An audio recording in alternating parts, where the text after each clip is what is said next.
Հաջորդ process-ը, որ պետք է անեմ, ես պետք է ստուգեմ զսպանակի ձգությունը։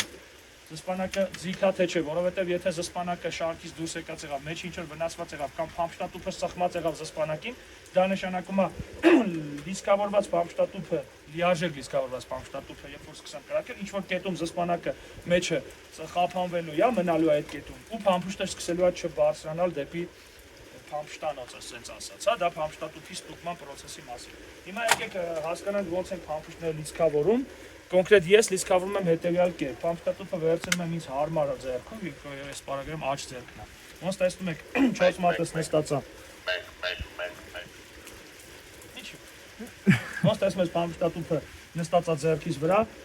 4 մատերս համարյա մոտեցել է արդեն փամփշտատուփի ամենավերևի մասին եւ բութս մնացել է, որպեսզի ուժեղ հրող մատրի։